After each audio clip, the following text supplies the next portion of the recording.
சுகாதாரமான நாட்டு பசுக்களிடமிருந்து பெறப்பட்ட தமிழ் பால். பதப்பொருட்கள் இல்லாதது, கலப்படங்கள் இல்லாதது தமிழ் பால். நன்மை முழுமை.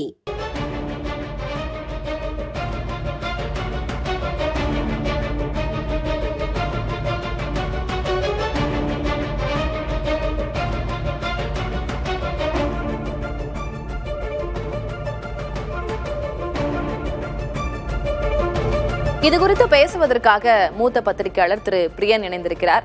திரு பிரியன், நமக்கு தெரியாததில்ல, நம்ம தொடர்ந்து பாமகவில் நிலவக்கூடிய குழப்பங்களை பார்த்து கொண்டிருக்கிறோம், அது குறித்து பேசிக் கொண்டிருக்கிறோம். தொடர்ந்து அன்புமணி தரப்பு இதையே தான் கூறி வந்தார்கள். இப்ப அதுக்கான ஆவணத்தையும் அவங்க வெளியிட்டுட்டாங்க. தேர்தல் ஆணையத்தால அங்கீகரிக்கப்பட்ட தலைவர் அப்படின்றது இப்ப சட்டப்பூர்வமாக அன்புமணி தான் அப்படின்றதையும் வெளியிட்டு விட்டார்கள். ராமதாஸ் தொடர்ந்து உரிமை கோருகிறார். கட்சியினுடைய நிறுவனர் நான் தான், எனக்கு தான் அதிகாரம் இருக்கிறது அப்படின்னு. இப்ப ராமதாஸ் தரப்புல இருந்து அடுத்த கட்டமா என்ன செய்வாங்க? இதுக்கு அடுத்த கட்டம் உங்க தேர்தல் கமிஷனோட முடிவை எதிர்த்து கோர்ட்டுக்கு போறதை தவிர வேற வழி இல்ல.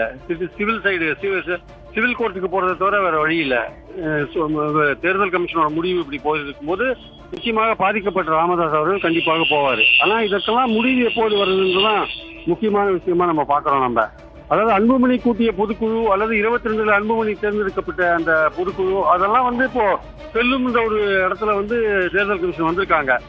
பாமகவை பொறுத்த மட்டும் டாக்டர் ராமதாஸ் அவர் நிறுவனர் தான், அவர் பவுண்டர் தான். அவரு அந்த பவுண்டருக்கு ஒரு குறிப்பிட்ட அதிகாரம் வழிகாட்டுதல் தவிர வேற எந்த அதிகாரமும் கிடையாது. தலைவருக்கு தான் எல்லா அதிகாரம் என்ற விஷயத்தை அந்த 22 பொதுக்குழு இவங்க ஏத்துக்கிறாங்க. அதே மாதிரி இப்போது சமீபத்தில் நடந்த பொதுக்குழு அன்புமணி பொதுக்குழு அவங்க தேர்தல் கமிஷன் ஏத்துக்கிறாங்கன்றதான் நம்ம பார்க்கணும். நம்ம சோ இது நிச்சயமாக பாதிக்கப்பட்ட ராமதாஸ் அவர்கள் கோர்ட்டுக்கு போறதுக்கான வாய்ப்புகள் இருக்கு. இப்போ நீதிமன்றத்திற்கு ராமதாஸ் போகிறார் அப்படின்னாலும் அவருக்கான ஹோல்ட் அதுல என்ன இருக்கு? ஏன்னா பொதுக்குழு அங்கீகரிக்கப்பட்டிருக்கு, அன்புமணி தான் தலைவர் அப்படின்றத தேர்தல் ஆணையம் அங்கீகரித்து விட்டது. என்ன அம்சங்களை வச்சு எதிர்ப்பாங்க இத ராமதாஸ் தரப்பு? என்னத்தை அடிக்கோடிட்டு காட்டுவாங்க கோர்ட்ல? அவங்க எங்க கிட்ட தான் பொதுக்குழு, நாங்களும் பொதுக்குழு கூட்டினோம், எங்க கிட்ட தான் பொதுக்குழு உறுப்பினர்கள் அதிகமா இருக்காங்க அப்படின்ற ஒரு விஷயத்தை அவங்க கையில் எடுக்கலாம். அப்போ கோர்ட் டாக்குமெண்ட்ஸ் கால்பாட் பண்ணுவாங்க, அபிடபிட்ஸ் எல்லாம் கால்பாட் பண்ணுவாங்க. ஸோ யார் யார்கிட்ட எவ்வளவு பொதுக்குழு உறுப்பினர்கள் இருக்காங்கன்ற போன்ற விஷயங்கள்லாம் அங்க கோர்ட்ல பேசப்படும். ஸோ இதெல்லாம் முடியறதுக்கு ரொம்ப லேட் ஆகும். அதுக்குள்ள எலெக்ஷன் முடிஞ்சு போயிடும் ஆக்சுவலா. ஸோ அதனால தேர்தல் கமிஷன் எடுத்திருக்கிற இந்த முடிவு அன்புமணிக்கு சாதகமான ஒரு முடிவு.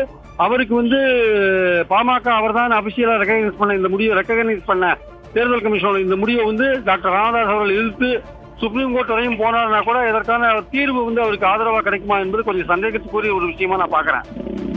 அன்புமணியின் கை ஓங்கி இருக்கிறது, வலிமை பெற்றிருக்கிறார் அப்படின்றதாகவே நம்ம புரிஞ்சுக்கலாம். இப்போ கட்சியினுடைய சின்னம், கொடி இது எல்லாமே அன்புமணி தலைவர் அப்படின்ற அடிப்படையில, அதிகாரப்பூர்வமாக அவர் தான் அப்படின்ற அடிப்படையில மாம்பழம் சின்னம், கட்சியினுடைய கொடியும் இவங்களுக்கு தான் சொந்தம்.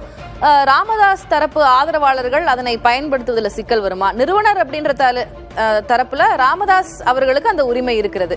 ஆனா அன்புமணியினுடைய தலைமையை ஏற்று வருபவர்கள் மட்டும்தான் மாம்பழ சின்னத்தையும் கொடியையும் பயன்படுத்த முடியும் அப்படின்னு சொல்றாங்க. அதை இப்ப தொண்டர்கள் எப்படி எடுத்துக்குவாங்க? என்ன பிரச்சனை நினைக்கிறேன் இந்த விஷயங்களை? ஏன்னா அவருக்கு வரப்போற எலெக்ஷன்ஸ் பாமகவுடைய ஒவ்வொரு பாமக தொண்டரோட ஓட்டு ரொம்ப முக்கியமான விஷயம். அதனால யாரையுமே அவர் பகச்சிக்க விரும்ப மாட்டார். இந்த நிலைப்பாடு அவருக்கு சாதகமா இருந்தா கூட அவர் பாமக தொண்டர்கள், ராமதாஸுக்கு ஆதரவா இருக்கிற பாமக தொண்டர்களை தன் பக்கம் இழுப்பதற்கான அந்த முயற்சி எடுப்பாரே தவிர அவர்களை இன்னும் கொஞ்சம் தூரம் தள்ளி வைக்கிற விஷயத்துல இறங்க மாட்டார்னு நினைக்கிறேன். ஏன்னா தேர்தல் வருகிறது, எல்லோரும் ஒருங்கிணைந்து வேலை செய்யணும். அப்படி எல்லோரும் ஒருங்கிணைந்து வேலை செஞ்சா என்டையர் கட்சி இவர்கிட்ட வந்துடும். சோ அந்த மாதிரியான ஒரு பாசிட்டிவான ஒரு அவுட்லுக்கோட தான் அன்புமணி போவார்னு நான் நினைக்கிறேன் ஆக்சுவலா. நன்றி திரு பிரியன், இணைப்பில் பேசியதற்கு. சுகாதாரமான நாட்டு பசுக்களிடமிருந்து பெறப்பட்ட தமிழ் பால். பதப்பொருட்கள் இல்லாதது, கலப்படங்கள் இல்லாதது தமிழ் பால். நன்மை முழுமை.